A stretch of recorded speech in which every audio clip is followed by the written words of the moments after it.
Hi all, welcome to Sidza.com. Now let's learn about the crystal lattice and the unit cell. In our last video we have learned that solids can be broadly classified into the crystalline solids and the amorphous solids. Crystalline solids have a regular ordered arrangement and amorphous solids do not have a regular ordered arrangement. Rather, in amorphous solids, there is disorder in the arrangement of the constituent particles. Now we will study about the crystalline solids. In a crystalline solids, there is a regular ordered arrangement of the constituent particles. There is a particular sequence in which the atoms, ions, or the molecules, or you can say the constituent particles, are present in a crystalline solid. The diagrammatical representation of that arrangement of the particles in the crystalline solid is called as a crystal lattice. So basically, the diagram that you see here is a crystal lattice. So here in this diagram,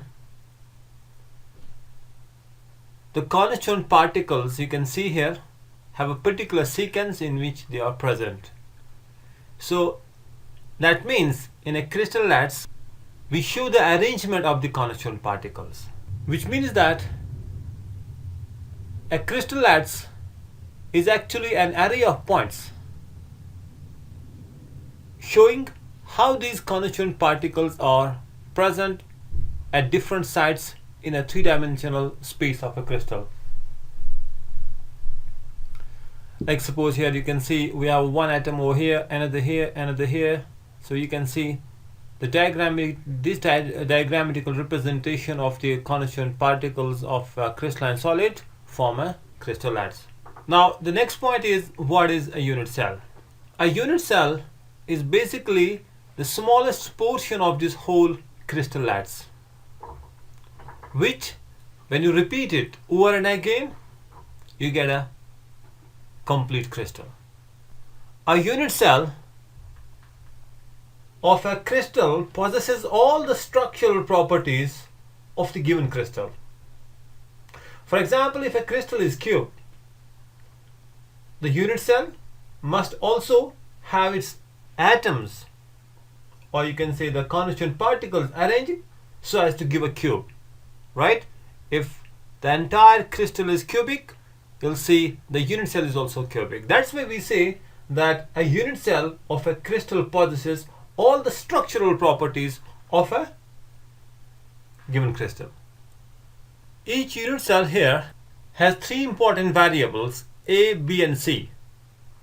We represent them by as A, B and C. And what is this A, B and C? Is A, B and C, these are the edge lengths here, right? What is the length, breadth and the height of this unit cell. And the angles between these edge lengths are represented as alpha, beta and the gamma, right? So these are the edge lengths and these are the angles between those edge lengths. Now depending on these 6 parameters here, we have different types of unit cells. So we have a 7 basic crystal system that we will discuss separately. What are the different types of unit cells, based on these 6 parameters, based on the edge lengths and the angles between these edges. So that is something we will discuss later on, right? Now we'll talk about the unit cells based on the arrangement, right? How atoms are present in a particular unit cell. So based on that, we have 2 main types of unit cells. One is a primitive unit cell, another is a non-primitive unit cell. Non-primitive unit cell is again further of 3 types: body-centered unit cell, face-centered unit cell and the end-centered unit cell. So total we can see we have 4 types of unit cells: a primitive, or you can say it's also called as a simple unit cell, body-centered, face-centered and centered. So total 4, right? Now let's see how these unit cells are different.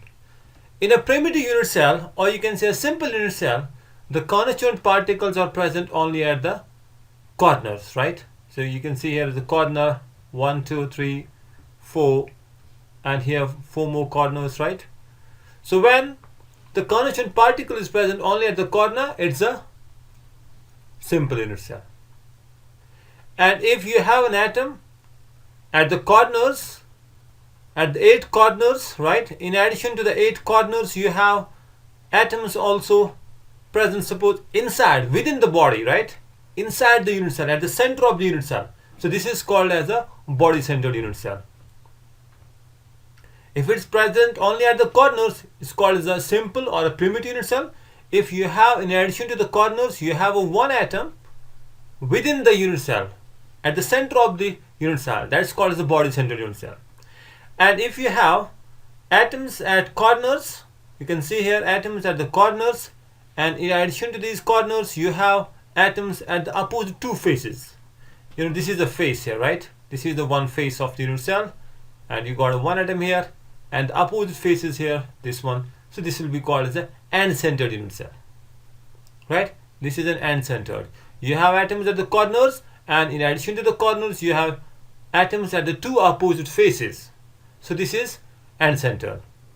Now if you have atoms at the corners, and in addition to the corners, 8 corners, you have atoms at each face, like here 1, 2, 3, 4, 5, and 6. So this is called as a face-centered unit cell.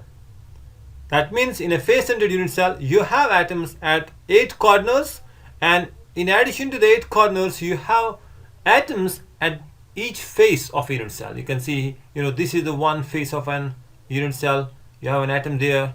On this face also you have an atom here. On this face also you have an atom there. On each face actually you have an atom, right?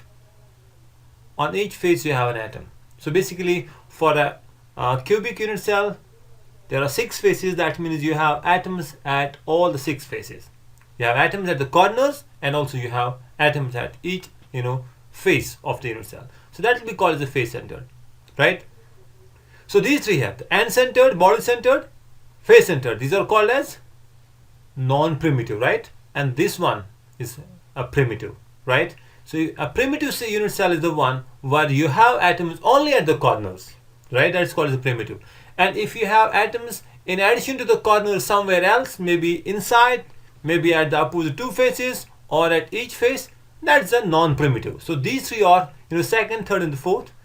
End-centered, body-centered, face-centered. These are the non-primitive unit cells, and this is a primitive unit cell.